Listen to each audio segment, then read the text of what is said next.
Chào mừng các bạn đã đến với kênh của bà Nana Cộng Hòa Séc. Hôm nay mình chia sẻ với các bạn món bún thang. Món này được cho là một món tinh tế cầu kỳ của người Hà Nội bởi sự kết hợp của khá nhiều nguyên liệu. Một bát bún thang có đủ vị của gia súc, gia cầm, hải sản, lại có trứng thường và trứng muối. Cả mắm tôm lại cả tinh dầu cà cuống, thập cẩm ngũ vị, nhưng phải hài hòa nên nó đặc trưng cho sự tinh tế và cầu kỳ là vậy. Qua thời gian thì bún thang không còn đủ vị như ngày xưa nữa, chẳng hạn như tinh dầu cà cuống là không thể có, trứng vịt muối thì không còn phổ biến như xưa, cho nên cách nấu của mọi người nhìn chung là sơ lược bớt. Và mình cũng vậy, tuy có bỏ đi một vài thành phần nhưng vẫn giữ được nét đặc trưng của bún thang, đó là bát bún thang vẫn đẹp phong phú như một bức tranh. Nước dùng trong và ngọt đậm đà với mùi thơm của gà và tôm khô. Sau Tết khi đã ăn quá nhiều bánh chưng và thịt mỡ thì ăn món này giải ngán là rất hợp. Nguyên liệu thì nhà mình chỉ có 3 người thôi, thì mình nấu một con gà cân mốt với độ khoảng nửa cân xương lườn gà, thế 1-2 lạng tôm khô, 2 quả trứng. Bún khô mỗi người cần độ 70g. Bún thang là món thanh cảnh, thường là ăn chút xíu xong rồi ăn thêm món cuốn tôm thịt, nếu mà làm được 2 món đấy một lúc thì chuẩn. Còn đây là giò mình tự làm, sau video này mình sẽ đưa video giò lụa, các bạn đón xem nhé. Một củ gừng và một củ hành để nướng cho vào nước dùng. Ngoài ra thì rau gia vị thì có hành, dăm và mùi tàu. Nếu mà bạn nào không thích ăn mùi tàu thì bỏ ra. Với lại mình có một ít rượu trắng để khi rán trứng sẽ cho vào. Trước tiên thì mình sẽ ngâm bún. Gà và xương thì mình đã rửa sạch. Bây giờ mình trần qua nước sôi cho nó sạch hơn. Mình trần như thế này xong rồi mình đổ nước đi thì những cái tiết bẩn ở xương nó sẽ ra hết. Khi mình luộc thì nước nó sẽ được trong. Xong mình sẽ đổ nước sôi ngập xương và gà. Cho vào đây 2 thìa cà phê muối đầy và 2 viên đường. Khi nào sôi thì mình sẽ vớt hết bọt và vặn nhỏ lửa, đun độ khoảng 20 phút thì chín. Tôm khô mình ngâm được một lúc thì nó mềm ra rồi. Tôm này thì mình sử dụng làm ruốc tôm, cho nên là mình sẽ bỏ cái chỉ đen ở sống lưng và có chút vỏ nào còn dính thì mình cũng nhặt ra và rửa sạch. Gà mình luộc xong rồi thì mình sẽ chuẩn bị vớt ra. Thế bây giờ mình nướng củ hành và gừng. Bếp mình là bếp điện thì mình lót cái giấy ở trên bếp và mình vặn bếp khoảng số 3 thôi. Bếp có 6 số, mình vặn số 3 thôi cho nó khỏi cháy. Gừng nướng được rồi thì mình cho vào, sau đó mình vớt gà ra, sau rồi ninh xương tiếp. Còn cái củ hành thì chốc nữa mình mới cho, bởi vì cho vào bây giờ nó sẽ bị nhũn ra trong nước. Cho ít nước dùng vào đây luộc tôm, mình luộc riêng vào cái nồi này để chốc nữa lấy ra cho nó dễ.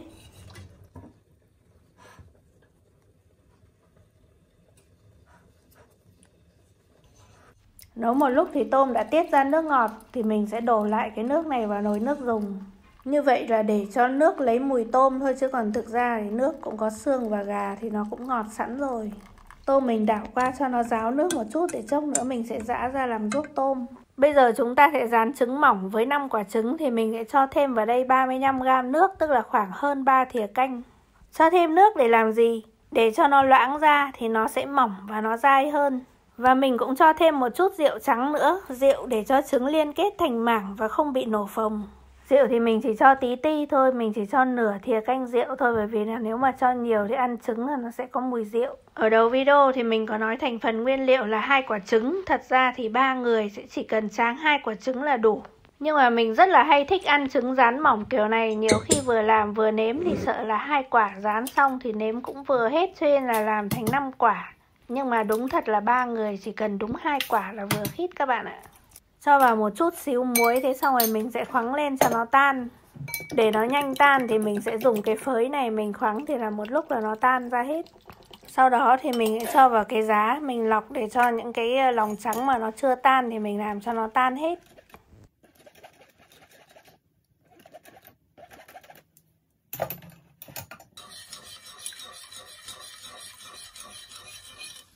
Bây giờ mình sẽ đun nóng chảo xong rồi mình quét một lớp dầu mỏng ở xung quanh chảo. Để chờ cho chảo thật là nóng già thì lúc đấy mình hãy đổ trứng vào. Chảo nóng thì trứng nó mới bám được vào chảo, còn nếu mà để chảo không nóng thì đổ vào thì trứng lại tuột ra hết. Khi mà trứng láng đều khắp mặt chảo rồi thì lúc đấy mình đổ cái trứng thừa lại vào bát để cho trứng nó mỏng.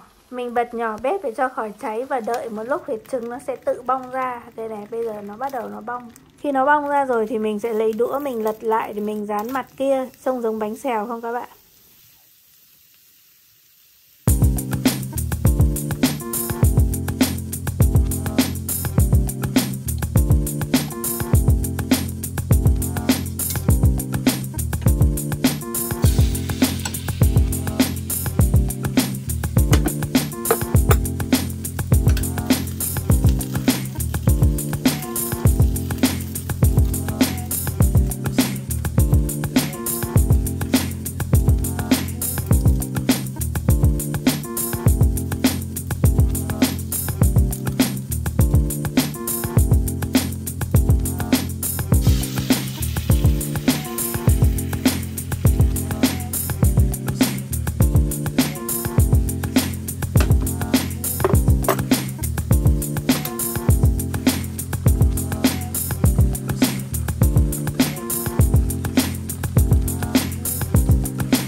Trứng rất là mỏng, các bạn thấy là soi lên được đấy.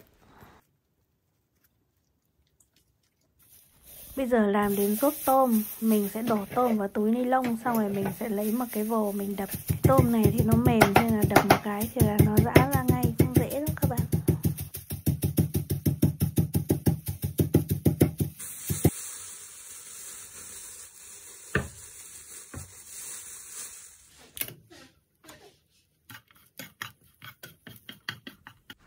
Cho đổ nửa thìa nước mắm vào để cho tôm nó đậm đà, xong rồi mình rang cho nó khô một tí. Đảo sơ mấy cái thì thấy tôm nó săn lại như thế này là được rồi các bạn ạ. Cái ruốc tôm này thì đơn giản hơn ruốc thịt nhiều.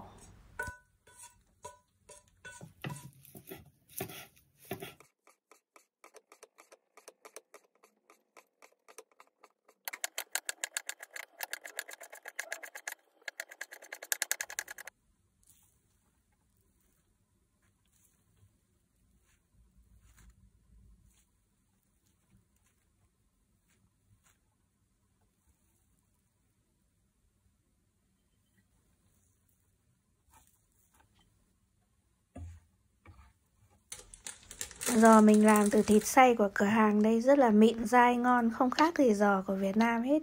Giò này mình cũng lại thái mỏng xong rồi thái chỉ giống như là trứng.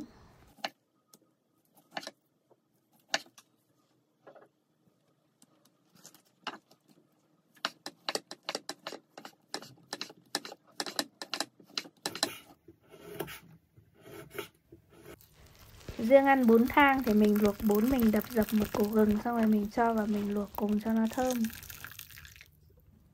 Bây giờ xương đã ninh kỹ rồi thì mình sẽ nhặt xương ra, và bây giờ lúc này mình mới cho củ hành vào.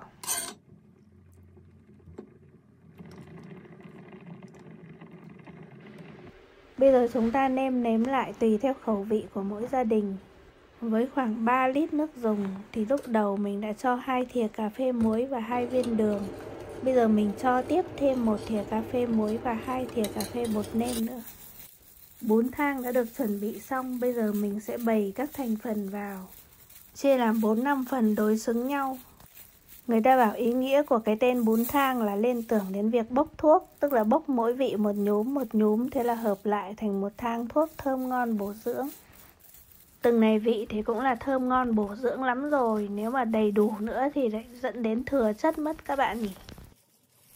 Mình sẽ điểm xem mình thiếu những vị gì nhé. Trứng muối này, cà cuống này, mắm tôm này, củ cải này. Lạp xưởng thì là riêng lần này mình mới cho vào, chứ bình thường thì mình không cho vào đâu. Nhưng mà mình thấy là cái thành phần của nó có lạp xưởng thì mình thử cho xem thế nào. Riêng nấm hương thì không có trong bún thang của người Hà Nội xưa đâu các bạn ạ. Nhưng ngày nay thì mình thấy mọi người hay cho vào, thì đây cũng là một dạng cải biên. Cũng bình thường thôi, ngôn ngữ và món ăn là những thứ mà hay thay đổi theo thời gian. Mỗi người có một cách nấu riêng tùy theo khẩu vị của gia đình, quan trọng là giữ lại được những gì cơ bản và đặc sắc nhất của mỗi món ăn. Như trong món bún thang này thì rất là nhiều nguyên liệu, thiếu gì thì thiếu, nhưng mà mấy cái nguyên liệu chính này thì không thể thiếu. Nước dùng cũng vậy, nhất thiết là phải có mùi tôm ở trong đấy. Như vậy là hôm nay mình đã chia sẻ với các bạn món bún thang theo cách nấu đơn giản của mình. Mong rằng các bạn sẽ thử nấu và sẽ thấy hài lòng. Chúc các bạn thành công. Đừng quên đăng ký kênh giúp mình phát triển kênh nhé. Và mình sẽ chia sẻ với các bạn nhiều điều thú vị nữa ở những video sau. Mình cảm ơn sự ủng hộ của các bạn. Hẹn gặp lại các bạn ở những video tiếp theo và chào các bạn.